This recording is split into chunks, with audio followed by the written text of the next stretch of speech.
시청자입니다. 안녕하십니까. 자, 일주일 동안 잘 지내셨죠? 처음으로 실시해보는 녹화 수업입니다. 사정이 있어서 그러니까 양해를 해주시기 바랍니다. 자, 6번째 챕터입니다. 청소년 사이버 문화. 실시간으로 했을 때는 상호 대화가 됐을 때 되는데 지금 상호 대화가 되지 않기 때문에 일방적인 수업이므로 약간 더 따분해질 수가 있습니다. 이 점 양해해 주시면 고맙겠습니다. 어찌됐든 시작해 봅니다. 자, 청소년 사이버 문화. 청소년 사이버 문화. 먼저 사이버 공간의 문화의 개념과 특성에 대해서 이야기해 보도록 하겠습니다. 화면을 보면서 같이 이야기를 해보죠.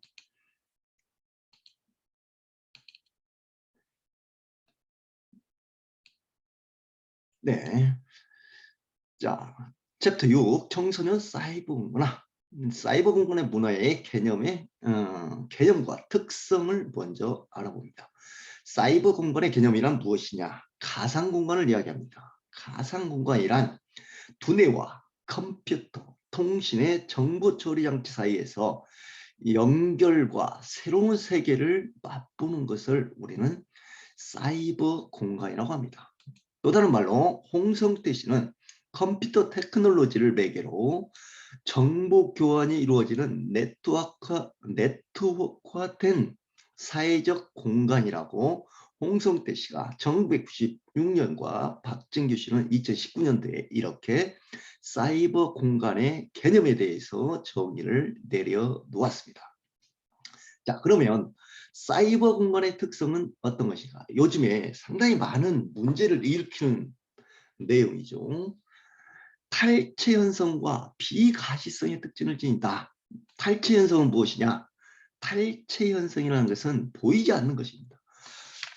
내 몸이 보이지 않고 그 다음에 사이버상에서 신체적 제약이나 현실 공간에서 떨어져 있기 때문에 여러 가지 비상식적인 이야기나 여러 가지 직접 보고 이야기하지 못한 것들을 할 수가 있죠. 좋은 점도 있겠지만 나쁜 점도 잠깐 부정적인 측면도 많이 있습니다. 비가시성의 특징을 지닌다. 비가시성 역시 마찬가지입니다. 보이지 않는 것. 요즘 어른들 많이 하는 것 중에 가상화폐가 있는데 이 가상화폐는 처음에 굉장히 많은 부정적인 측면을 보여줬죠. 보이지 않는 실체가 없는 화폐다라고 했는데 최근에 국회에서도 이제 논의가 되어지고 있는 내용이죠. 어찌됐든 사이버 공간의 특성 첫 번째 탈체 현상과 비가시성의 특징을 지닌다. 인비시빌리티. 발음이 좀 이상한가요? 자, 시공간의 축약과 확장. 시공간, 자, 시간, 지금처럼 이렇게 공간과 시간을 따지지 않죠. 제가 지금 이 시간에는 다른 중요한 전라북도 교육청이 실시하는 중요한 일을 하고 있습니다. 그렇기 때문에 지금 사전에 녹화해서 이렇게 올려보내는 거죠. 이것처럼 시공간의 축약과 축약입니다. 축약, 축양이 아니라 축약입니다. 죄송합니다.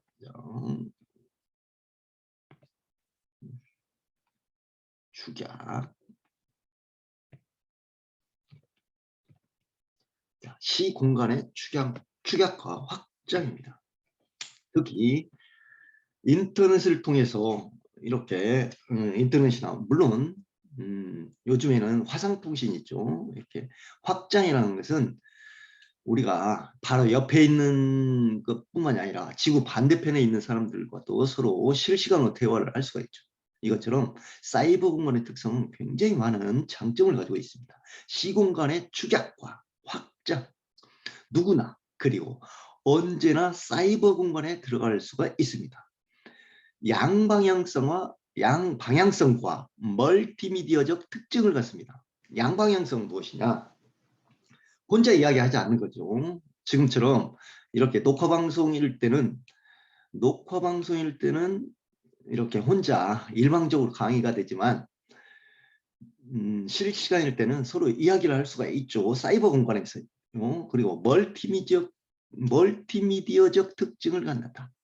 자, 여기서 멀티미디어라는 것은 소리, 텍스트, 그 다음에 음성, 소리나 음성 비슷하죠. 미디어, 사진, 그 다음에 동영상, 이것처럼 여러 가지를 동시에 이야기를 놓고 이야기를 할 수 있다는 거죠. 특징이 있죠. 사이버 공간의 특성, 굉장히 많은 특성이 있는데 양방향성, 상호작용이 가능하고 멀티미디어적 특징, 텍스트, 음성, 오디오, 그 다음에 사진, 그래픽, 그 다음에 동영상, 이 모든 것들이 동시에 이루어질 수 있는 것이 사이버 공간의 특성입니다. 마지막으로 디지털 기록과 보존성을 생각해 볼 수 있습니다. 사이버 공간의 특성은 우리가 사이버상에는 상당히 많은 조심을 해야 됩니다. 특히 이 디지털 기록과 보존성이 있기 때문에 우리들이 쉽게 이야기하고 쉽게 평상시에 흘려보낼 수 있지만 이것이 기록이 된다거나 이것이 로그 파일로 저장이 되면은 상당히 문제가 될 수 있는 사안이 될 수가 있죠. 그렇기 때문에 최근에 논란이 되는 물론 논문 표절이나 그 다음에 석사나 박사 학위의 논문 표절 같은 것들은 이렇게 디지털 기록이나 보존성이 있기 때문에 그런 현상이 나옵니다. 언제든지 꺼내볼 수가 있죠. 몇십 년 전이든. 향후에도 몇백 년은 이 기록이 남을 수도 있을 것도 같습니다. 어찌됐든 사이버문의 특성, 탈취 현상과 비가시성의 특징을 가지고 시공간의 축약과 확장이 있으며 양방향성, 그 다음에 멀티미디어적 특징을 갖는다. 특히 디지털 기록과 보존성을 갖고 있기 때문에 사이버 공간은 우리가 편리하지만 조심히 접근할 필요가 있다는 이야기를 해봅니다. 자, 그러면 사이버 공간도 있지만 사이버 문화가 있습니다. 이 사이버 문화는 인터넷 사용자들이 컴퓨터를 매개로 하여 상호간 커뮤니케이션하는 상호작용 속에서 형성되는 문화라고 설명할 수 있습니다. 자, 오윤선 씨나 황윤선 씨, 조동기 씨가 이야기하는 5가지 사이버 문화의 특성에 대해서 이야기를 해봅니다. 익명성과 탈금제의 문화입니다. 자, 익명성이란 누구나 제약을 받지 않고 자유롭게 정보를 교환할 수 있는 의사소통의 공간을 이야기하는 거고, 그 다음에 탈금제라는 것은 탈금제는 뭡니까? 개인의 실체를 드러내지 않는다는 겁니다. 사이버 공간에서는 자신의 정체성을 드러내지 않는 그런 것이 있기 때문에 탈금제는 사이버 공간에서 구속감을 적게 느끼고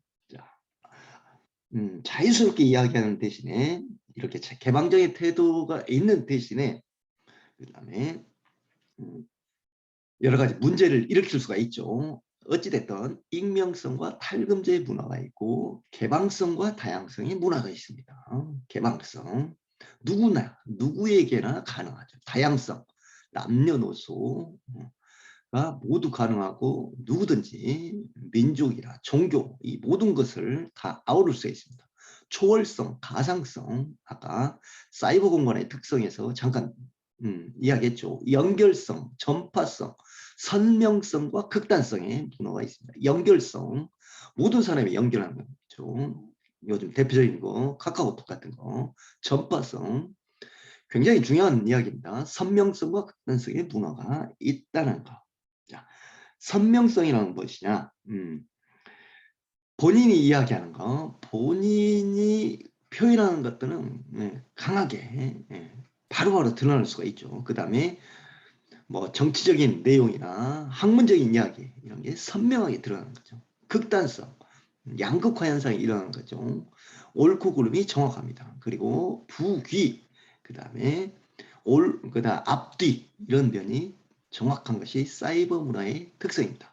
자, 그러면 청소년 사이버 문화의 유형에 대해서 간단하게 접근을 해보도록 하겠습니다. 먼저 청소년의 게임 문화, 그 다음에 청소년 스마트 문화, 그 다음에 청소년 웹툰 문화, 청소년 SNS 문화, 이렇게 해서 4가지로 알아보도록 하겠습니다. 먼저 청소년 게임 문화에 대해서 하겠습니다. 청소년 게임 문화는 굉장히 많은 순기능이 있는 것 동시에 역기능이 있죠. 순기능이 요즘에는 순기능을 많이 강조하지만 옛날 같은 경우는 역기능을 많이 강조해서 많이 금지를 했죠. 요즘에는 순기능으로 인해서 오히려 요즘에는 약간 어른들이 방관을 한다든지 그냥 내버려두는 그런 성격이 있죠. 어쨌든 온라인 게임, 자, 청소년 게임에서 온라인 게임의 순기능은 스트레스를 해소하고 긴장을 완화시킵니다. 그리고 휴식을 주며 여가 활동을 하죠. 온라인 게임의 본질적 순기능입니다. 이 여가가 뭐 예를 들어서 우리 때는 테트리스가 많이 유행했죠. 테트리스. 요즘에 뭐 바람이 나는가요? 바람이 나나? 그 다음에 리니지라고 그러죠. 리니지. 요즘 게임으로 돈 버는 친구들도 가끔씩 있어요. 돈을 번다라기보다도 나름대로 여가를 즐기는 거죠. 경제적인 효과를 누릴 수 있는 겁니다. 이게 또 온라인 게임에 또 긍정성이라고 들어갈 수도 있겠죠. 자, 다양한 정체성을 체험해보고 특히 네트워크가 연결됨으로써 게임을 함으로써 여러 사람들을 만날 수가 있습니다. 긍정적 사회화 경험을 하고 자기 존중감을 강화시킵니다. 이상형적 자아 실현을 하고 독립적 사고를 기르며 문제 해결 능력을 강화시킵니다. 학습 동기를 부여할 수도 있습니다. 아울러서 신체 능력을 향상합니다. 특히 요즘에 가상, VR을 통해서 우리 친구들 체육 스포츠 활동 많이 하죠. 테니스, 배드민턴, 탁구, 이 모든 것들을 요즘에는 VR로도 하죠. VR 체험하는 거 이런 걸로. 자, 공격적 성향을 감소시키는 그런 순기능도 있고 평등적 의식을 배양하며 기술 문명에 대한 친숙감을 증가할 수 있습니다. 다양성에 기반한 개성을 강화해 줍니다. 자, 이러한 수십 가지의 순기능이 있는과 동시에 역기능, 해학성이 있죠. 해학성이 있는데 그 해학성은 가상과 현실을 혼동을 한다든지 그 다음에 폭력 및 공격적 성향을 갖는다든지 공격 성향을 조정한다든지 매체 의존성을 강화시키고 물질주의 가치를 강화시킵니다. 특히 요즘에 게임을 통해서 돈을 주고받는 오로지 게임만이 우리가 게임만이 모든 것이라는 것을 또 인식시켜줌으로써 탈인간화 사이버 공간으로 그냥 들어가 버리는 거죠.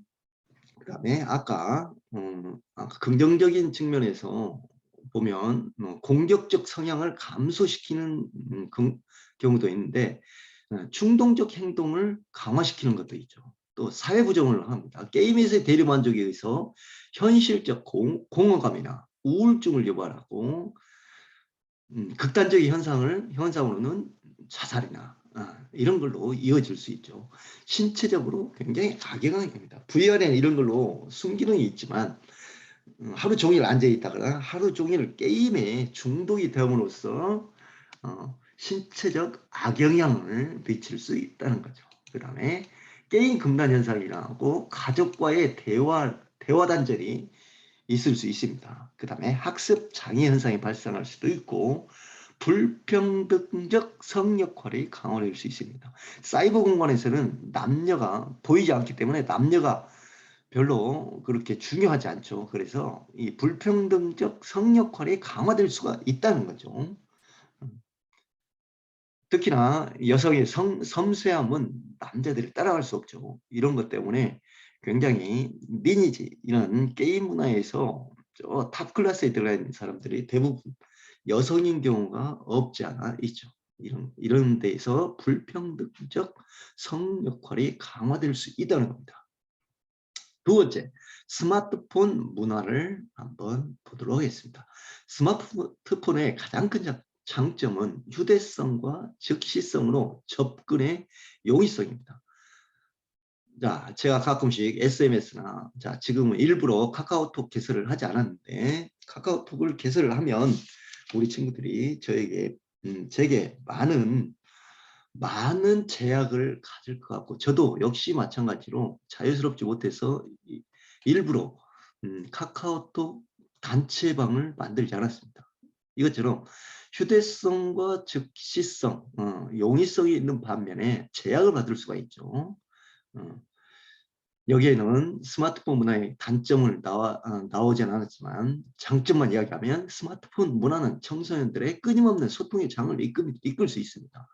청소년의 일상생활에서 스마트폰은 단순한 의사소통 도구나 정보를 주고받는 수단 그 이상이 될 수가 있죠. 여기에서는 스마트폰의 장점에 대해서는 이야기하지 않고 있습니다.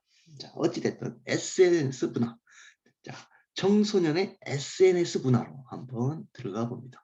SNS를 함으로써 우리가 인터넷으로 지금 연결되는 거죠. 소셜 네트워킹 서비스랍니다. 서비스라는 곳에서 말하는 것처럼 스마트폰에 인터넷, 그 다음에 PC에 인터넷이 들어감으로써 나오는 문화에 대해서 이야기해 봅니다. SNS는 인터넷을 기반으로 촘촘한 대인 간의 네트워크 구조를 갖고 있기 때문에 상호작용적인 커뮤니케이션이 가능하다. 상호 대화가 가능하다는 겁니다. 그 다음에 친밀감, 인티메시라고 한가요? 인티메시 형성이 쉽다는 거. 이 친밀감이 너무 쉽기 때문에 또 다른 단점, 역기능이 나올 수가 있죠. 예를 들어서 성범죄에 노출된다든지, 그 다음에 성매매에 쉽게 접근을 할 수 있는 이런 친밀감, SNS 때문에 장점이 있는 대신에 단점이 나타날 수 있다. 그 다음에 호혜성, 서로 상호 간에 긍정적인 좋은 것만 나타날 수 있다는 거죠. 호혜성.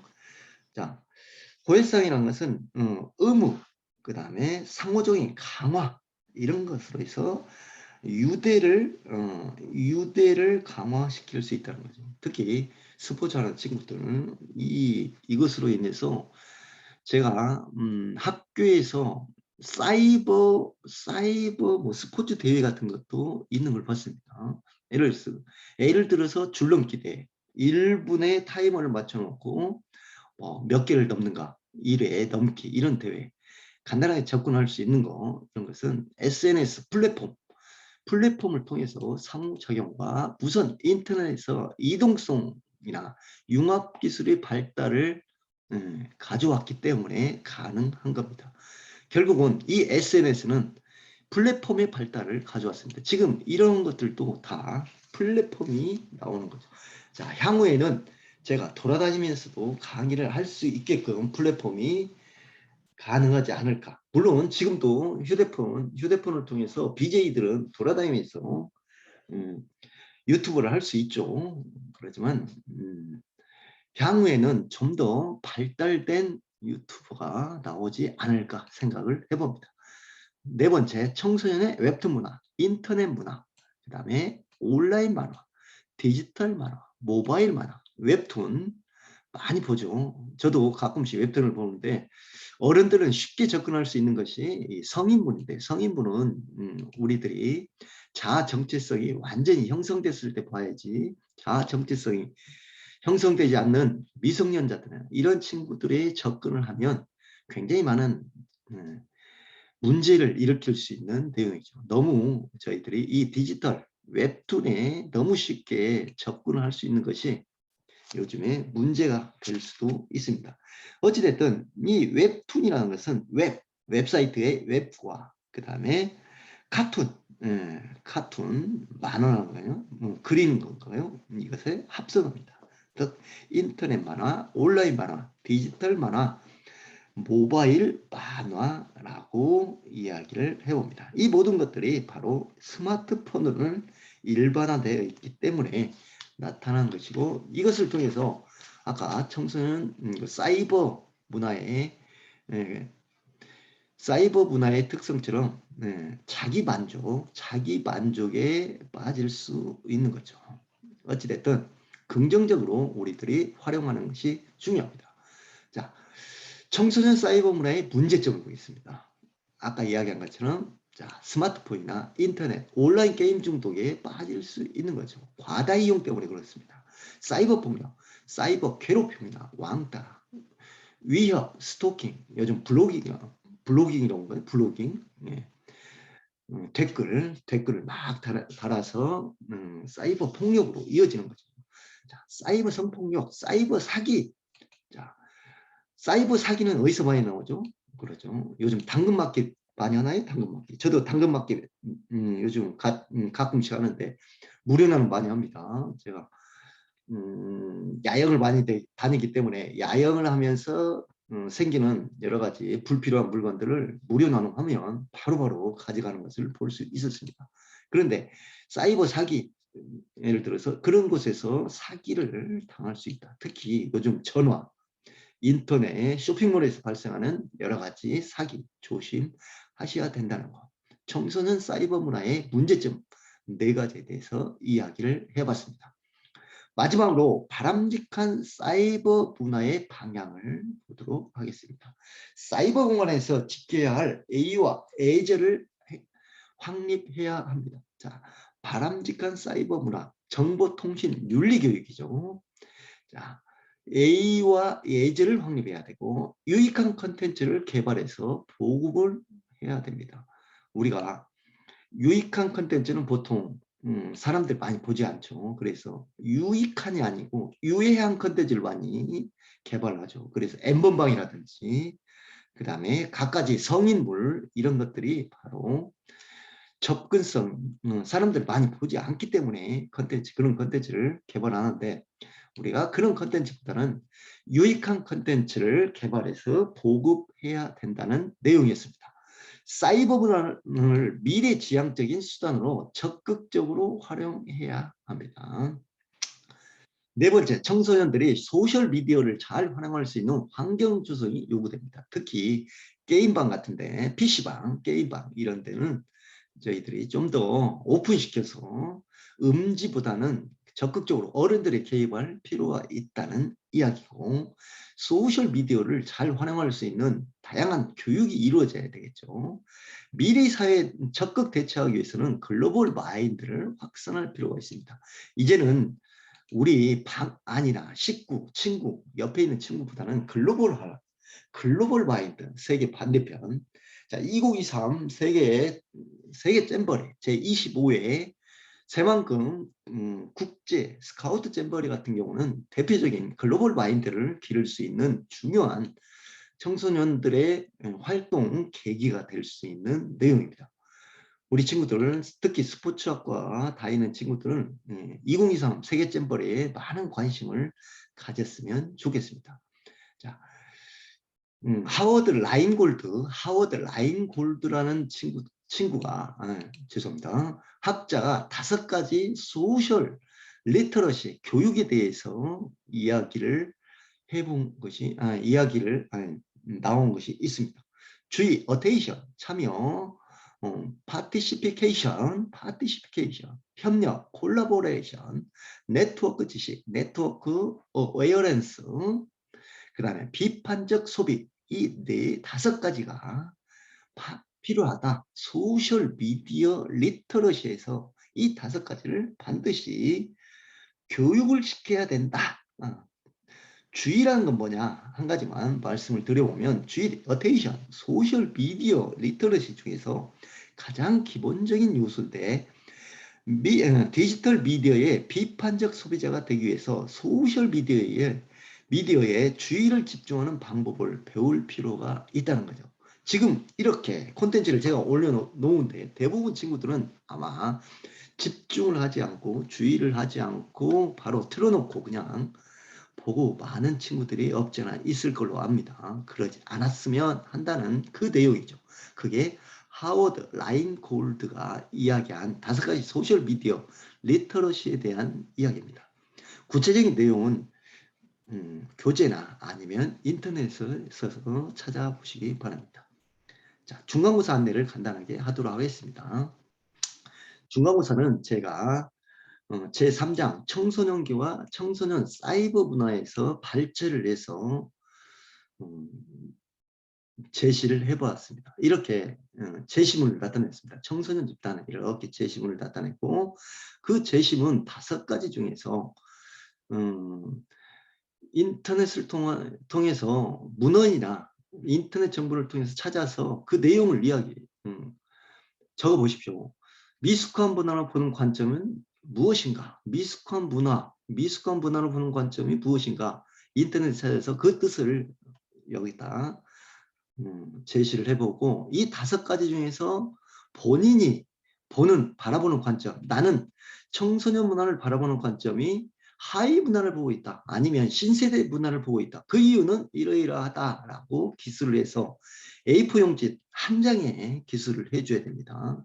글씨 크기는 기본적으로 10포인트에서 11포인트로 해주시기 바랍니다. 한 1페이지로 약수를 하고 10월 28일 목요일 6시까지 이 메일로 보내주시기 바랍니다. 반드시 파일명은 청소년 문화 언더바 그 다음에 본인의 이름 그 다음에 언더바 중간고사 .hwp로 해서 이메일로 보내주시면 다음 주 중간고사 수업을 중간고사로 대신 하도록 하겠습니다. 성적은 10%입니다.